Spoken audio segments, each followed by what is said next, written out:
NDA கூட்டணியில் பிளவா அப்படிங்கிற ஒரு கேள்வி வந்து ஏன்னு கேட்டிங்கன்னா, அந்த டிடிவி தினகரன் என்ன பண்ணியிருக்காரு, நேற்று ஒரு மீட்டிங்கில் என்டிஏ கூட்டணியில் அவர் இருப்பதாக இவங்களே அறிவிச்சிட்டாங்க. பாஜகவே அறிவிச்சிட்டாங்க. டிடிவி தினகரன், பன்னீர்செல்வம்லாம் என்டிஏ கூட்டணி. ஆனால் நேற்று ஒரு பொதுக்கூட்டத்தில் அவர் டிடிவி தினகரன் ராணிப்பேட்டை தொகுதிக்கு வேட்பாளரை அறிவிச்சிட்டார், பேரை. அப்போ என்ன அர்த்தமாகுது? எப்போ வேட்பாளர் அறிவிப்பாங்க? என்டிஏ கூட்டணியில் இருந்தால் என்டிஏ கூட்டணியில் பாஜகவும் அதிமுகவும் சேர்ந்து எத்தனை தொகுதி, யார் யாருக்கு எந்த தொகுதி, முதல்ல எத்தனை தொகுதின்னு முடிவு பண்ணுவாங்க. அப்போ டிடிவி தினகரன் கட்சிக்கு எத்தனை தொகுதின்னு அவங்க முடிவு பண்ணணும். அதுக்கப்புறம் எந்த தொகுதி அவங்க டிடிவி தினகரனுக்கு கொடுக்குறாங்கன்னு அவங்க முடிவு பண்ணணும் என்டிஏ கூட்டணியில். அதுக்கப்புறம் தான் அவர் வேட்பாளர் அறிவிக்க முடியும். இவருக்கு எத்தனை சீட்டுன்னு முடிவாகலை, எந்த தொகுதின்னு முடிவாகலை. என்டிஏ கூட்டணியில் இருக்கிற யாரையுமே கேட்காம ஒரு வேட்பாளரை அறிவித்து விட்டார் டிடிவி. அரசியலில் முதிர்ச்சியின்மை அவருக்கு இருக்குங்கிறத காட்டுது. காரணம், சித்தியின் சாயல் அவரிடம் வந்து விட்டது. அவங்க சித்தியும் இப்படி தான் பண்ணாங்க.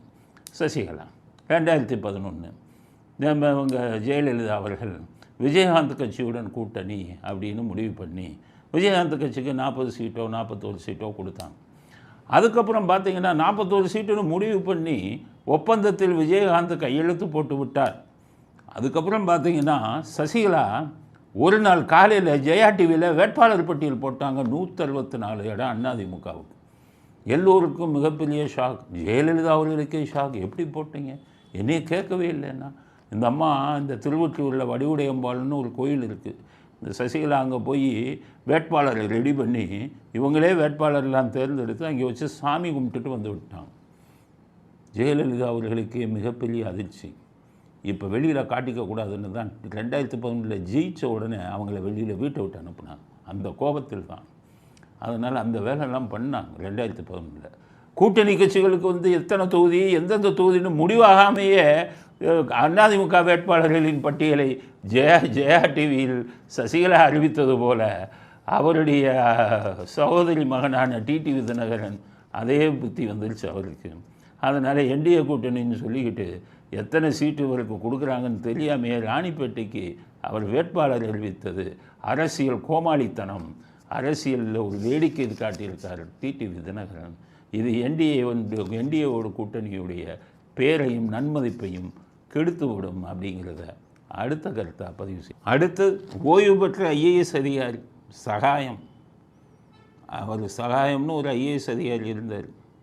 அவர் மதுரைக்கு போனார். மதுரைக்கு போகும்போது அங்கே வந்து கலெக்டராக இருக்கும்போது தலைமைச் செயலாளருக்கு கடிதம் எழுதினார்.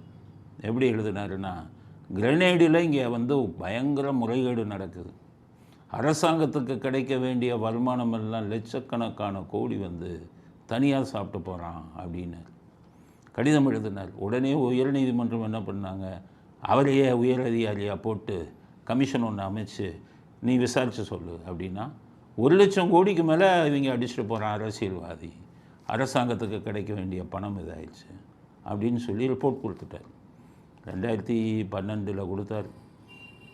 2012 அப்போ பார்த்தீங்கன்னா ரிப்போர்ட்டை கொடுத்தா அந்த கிரனேடு வச்சுருக்கிறோம் பூரா உன்னை கொலை பண்ணிடுவேன்னா, உதைப்பேன்னா. உடனே ஹைகோர்ட்டில் சொன்னார், என்னை உதைக்கிறேங்கிறான், கொலை பண்ணுறேங்கிறான், உண்மையை சொன்னதுக்காக ஒன்று ஹைகோர்ட்டில் அவருக்கு போலீஸ் பாதுகாப்பு கொடுத்தாங்க. போலீஸ் பாதுகாப்பு கொடுத்ததுனால தைரியமாக இருந்தார், ஓய்வு பெற்றுட்டார். இப்போ என்ன ஆகிப்போச்சு, ஸ்டாலின் வந்த உடனே போலீஸ் பாதுகாப்பை வாபஸ் வாங்கிட்டார். ஏன் வாபஸ் வாங்கினார்? அவர் யாரை பற்றி ரிப்போர்ட்டு கொடுத்தாரு? மூக்க அழகிரி தான் மெயின் அந்த கிரனேடில், மதுரையில். அதனால் இந்த கிரனேடு முறைகேடுக்கு பூரா மூக்க அழகிரிக்கு தொடர்பு இருக்குன்னு அவர் சொல்லிட்டார். அதனால் அந்த கோபத்தில் ஸ்டாலின் வந்து முடியாது, உனக்கு பாதுகாப்பு தேவையில்லை. இது என்ன, நீ விஜய்க்கு வந்து ஜெட்பிரிவு பாதுகாப்பான், அண்ணாமலைக்கு ஜெட்பிரிவு பாதுகாப்பான். ஆனால் பாவம் அங்கே உண்மையை சொன்ன சகாயம் ஐஏஎஸுக்கு வந்து ஒரு 4 போலீஸ்காரனையாச்சும் இல்லை ஒரு 2 போலீஸ்காரனையாச்சும் போட வேணாமா? இப்போ அது சம்மந்தப்பட்ட வழக்கு உயர்நீதிமன்றத்தில் வருது. உயர்நீதிமன்றம் வாயா, சாட்சிக்கு வாயான்னு கூப்பிட்றாங்க. இவர் சொல்லிட்டார், என்னால் வர முடியாது, என்ன வந்தால் கொண்டுருவாங்க மதுரைக்கு, எனக்கு பாதுகாப்பே இல்லை, ஸ்டாலின் பாதுகாப்பாக வாபஸ் வாங்கிட்டார் அப்படின்னு ஹைகோர்ட்டில் சொல்லிட்டார். இப்போ ஹைகோர்ட் என்ன செய்ய போகிறாங்க, முதல்ல ஏற்கனவே ஒரு தடவை வாபஸ் வாங்கினாங்க பாதுகாப்பை, ஹைகோர்ட்டு தான் திருப்பி கொடுத்தாங்க. அதனால் ஹைகோர்ட் வந்து திருப்பி அவருக்கு பாதுகாப்பு கொடுக்கணும். அவர் போய் சாட்சி சொல்லட்டும். உண்மையை சொன்னதுக்காக ஆளை கொண்டுட்டாங்கன்னா என்ன பண்ணுறது? அவர் சொல்லியிருக்காரு, இந்தந்த கோர்ட்டுக்காக சொல்லியிருக்காரு. இந்த கோர்ட்டில் சாட்சியாக போனவனை கொலை பண்ணியிருக்காங்க, இந்த கோர்ட்டில் சாட்சியம் அளிக்க போனவனை கொலை பண்ணியிருக்காங்க, அது மாதிரி என்னையும் கொலை பண்ணிடுவாங்க அப்படின்னு சொல்லியிருக்காரு. இன்றைக்கு நான் இந்த நீதிமன்றத்தில் வந்து நான் வாக்குமூலம் கொடுக்கின்ற பொழுது இன்னும் அது அபாயத்தை அதிகரிக்கிறது. இந்த சூழலில் நான் வர முடியாத நிலையில் இருக்கிறேன் என்று நான் ஒரு கடிதத்தை அனுப்பியிருக்கிறேன். அது மட்டுமல்ல, இன்றைக்கு தமிழக சூழல், குறிப்பாக என்னுடைய மாவட்டம் புதுக்கோட்டை மாவட்டம், என்னுடைய சொந்த மாவட்டம், அங்கே ஜகபர் அலி என்கின்ற அந்த சமூக செயல்பாட்டால் மிக கொடூரமாக கொல்லப்பட்டிருக்கிறார். ஒரு மொத்த சிவில் சமூகமே வெட்கி தலைகுனிய கூடிய அளவிற்கு ஒரு சமூக செயற்பாட்டாளர். இன்றைக்கு என்ன நிலைமை இருக்கிறது? அதனால் இது பண்ணதும் இல்லாமல் ஆர்டிக்கல் 226 ஆஃப் தி கான்ஸ்டியூஷன், அதாவது இந்திய அரசியல் சட்டம் ஆர்டிக்கல் 226 படி சகாயம் அவர்கள் மறுபடியும் ஒரு பெட்டிஷன் ஹைகோர்ட்டில் போட்டு எனக்கு கொடுத்த பாதுகாப்பை வாபஸ் வாங்கிட்டாங்க, எனக்கு மீண்டும் பாதுகாப்பை கொடுக்க வேண்டும்னு ஒரு வழக்கு போடணும். போட்டால் உடனடியாக ஹைகோர்ட் வந்து அவருக்கு பாதுகாப்பு கொடுக்கும். இந்த கூட்டம் வந்து உங்களுக்கு பாதுகாப்பு கொடுப்பான்னு நம்பாதீங்க.